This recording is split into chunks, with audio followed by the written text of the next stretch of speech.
going on. You guys are high schoolers, you're getting a lot handed to you, and things are quite different than they were when we finished in the spring. Some of you are even new to this school, so it's a lot different than what you've ever experienced in the past. So this is really a time for you just to kind of unwind, take 5 to 10 minutes to do the exercise that's included in the video, and just move on with your life. But I want you to experience it, so please make sure you're doing it. Make sure you're leaving a comment in the discussion board underneath the portal, and be honest. If you hate it, let me know. Let me know what you hated about it though. So if you're somebody that has allergies and you don't like to be outside, let me know that. Or if you're somebody that's allergic to bees and you're terrified you're gonna get stung, these are things I wanna know so that I can give you another option, right? There's plenty of things that we can do for mindfulness.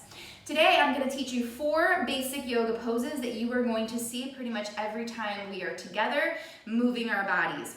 Really quickly, I just wanted to review our 4 words that you've learned so far. You're gonna keep hearing them over and over again, so I just wanna make sure you understand what they mean. Yoga, yoke, unite. Okay, that one we've got covered. The other one was namaste, the divine light in me honors the divine light in you. It is a nice, respectful way of acknowledging another human being and just saying, I know you're good and I see that goodness in you.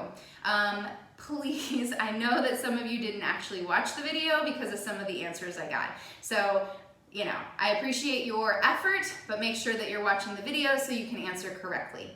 The other thing that we talked about yesterday was Sanskrit, and that is the unspoken ancient Indian language that we use to name our poses. So every yoga pose will have an English name and then a Sanskrit name.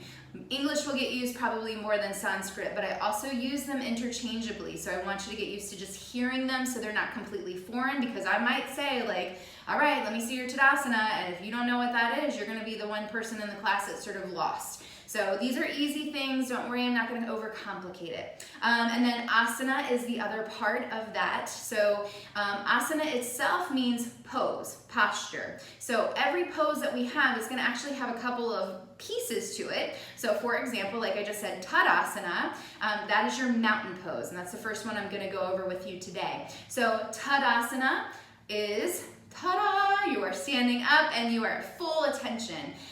Something like Shavasana, you keep hearing that the end word is the part that will always stay the same. The first part of that word is the description in Sanskrit. So just, you know, kind of know that. So today, before we do our mindfulness exercise, I'm gonna show you 4 poses, 4, okay? And they are all easy. You actually don't need any props for them. Maybe a yoga blanket. If you have one handy, a pillow will also work. So in your Tadasana, this is your mountain pose, as I said earlier. A couple of things, I'd like you to get up and just do this one with me. So as you come up onto your feet, I'm gonna walk in just a little bit closer.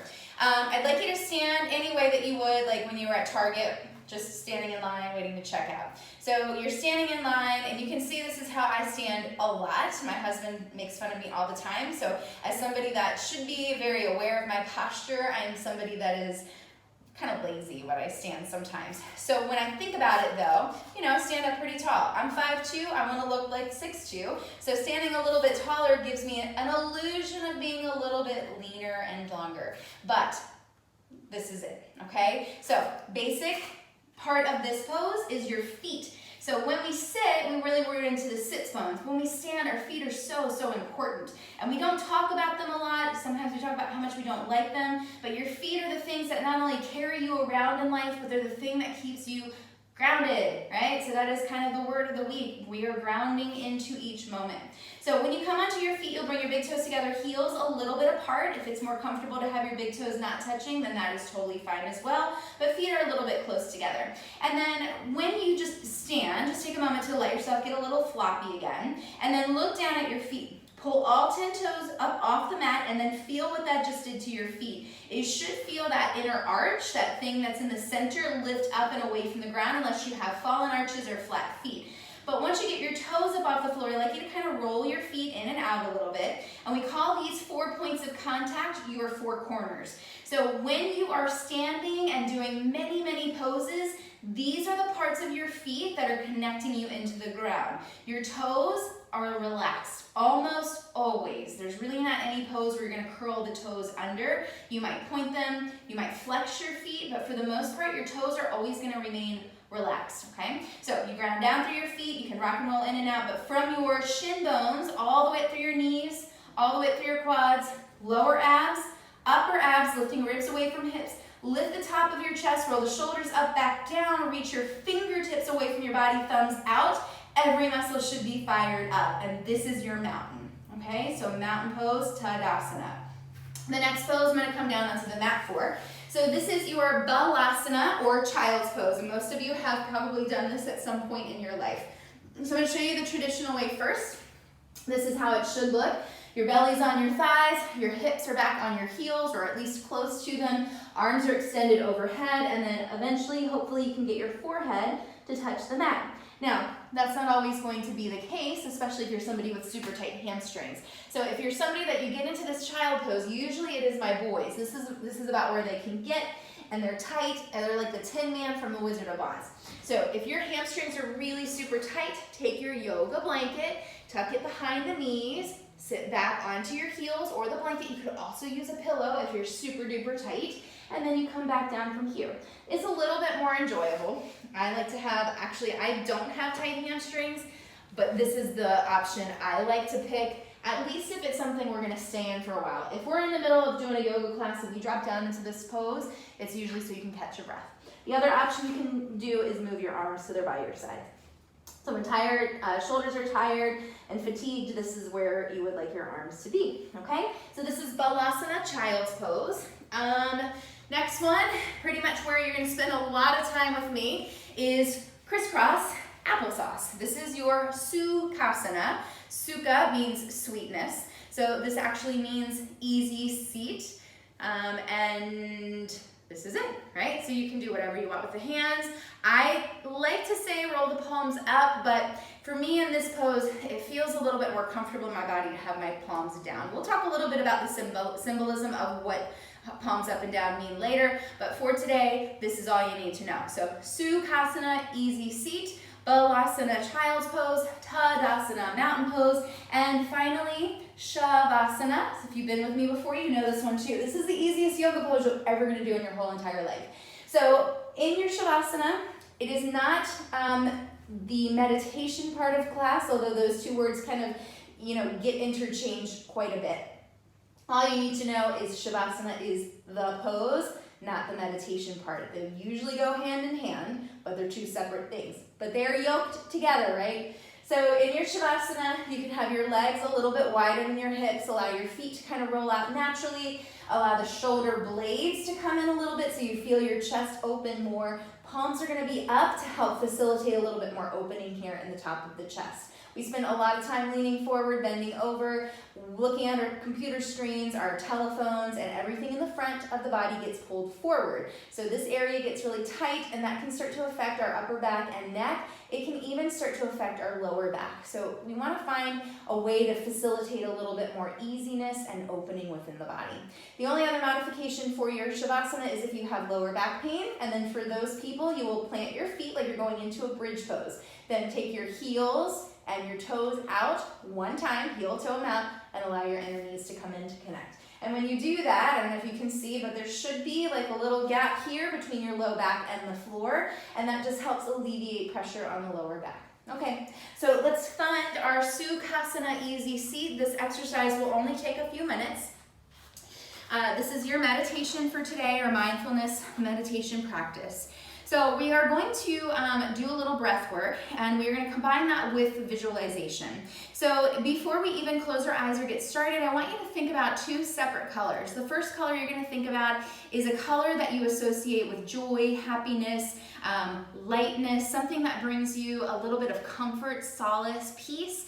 For me, it would probably be the color yellow. That tends to be the direction I go when I'm trying to cheer myself up a little bit, but it could be any color that brings you a little bit of life, right? So in your mind, just go ahead, grab that color, think about it. And then on the other side of that coin, you're gonna think of a color that makes you think of muck or yuckiness or just like things that you just don't like. And that could be like the color brown, or could be like, I think of, like a poopy color, like a poopy green.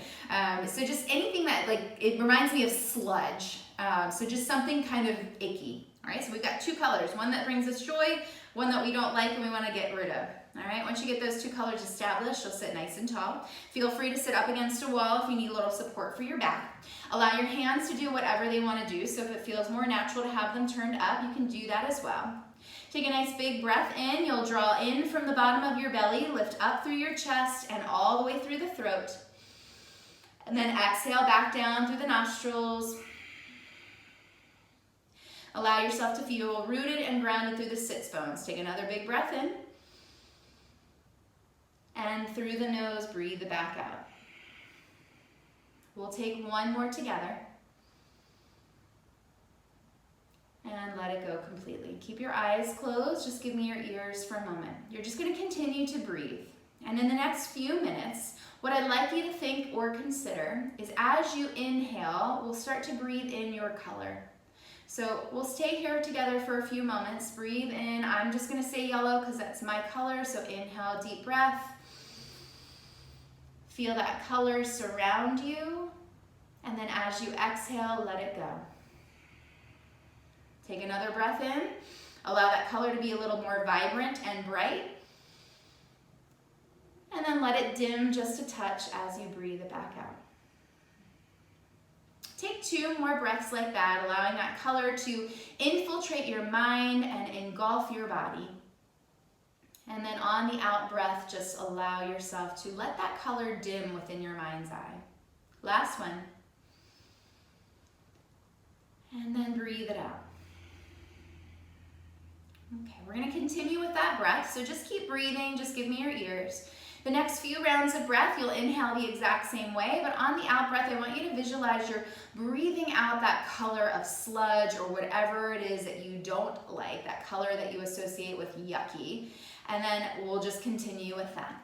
Okay, so we'll take a few together, and then I'll give you some time on your own. Big breath in, nice, drawing in of that bright color. And then exhale through your mouth and imagine you're breathing out that sludge. Inhale again. Through your mouth, push and breathe it out. 2 more. Inhale, bright yellow color or whatever brings you love. Whatever you associate with muck, breathe it out through your mouth. One more time. And release. Sit here for a moment and just notice what you feel. Not just in your physical body, but emotionally. What's popping up in your mind here?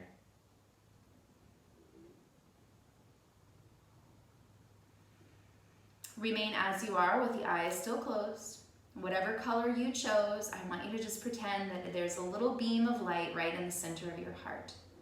And in the next few breaths, every time you inhale, that little light is going to start to grow a little bit bigger, allowing it to stretch across the whole chest.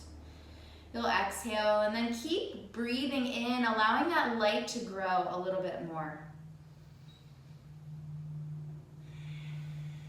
Next breath, allow that light to move a little bit more through the body, so maybe enveloping the entire torso. And then on the next breath, include your pelvis. And then maybe in the next breath, your arms are now covered in this light. Next breath, feel the color wrap around your fingers and into the wrists. Next round of breath, that light will grow until it covers your legs.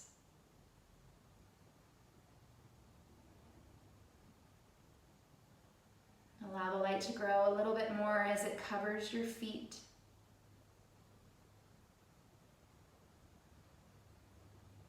And then that light will grow a little bit more. Just let it cover your neck and throat.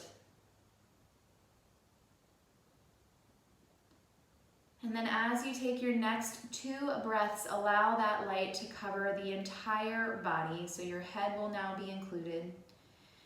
And this color should not only make you feel love and light and joy, but it should also make you feel cozy, comfortable, protected. So within this circle of beaming a bright light, you should find a moment of stillness, comfort, and a little bit of love. We'll stay here about 60 more seconds, and I just want you to breathe. If it's helpful for you to continue to visualize the colors, then do that. If it's easier just to say to yourself, I am breathing in, and I am breathing out, then you use that one as well.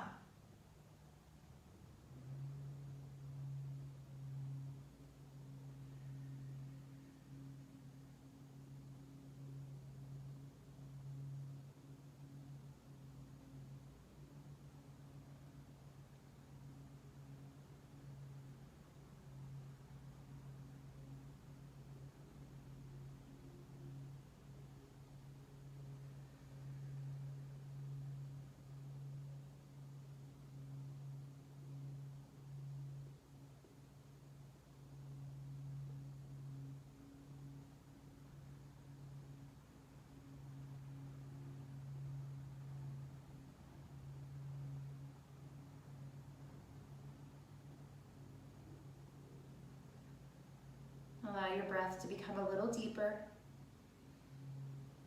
Keep your eyes closed and just begin to wiggle your fingers.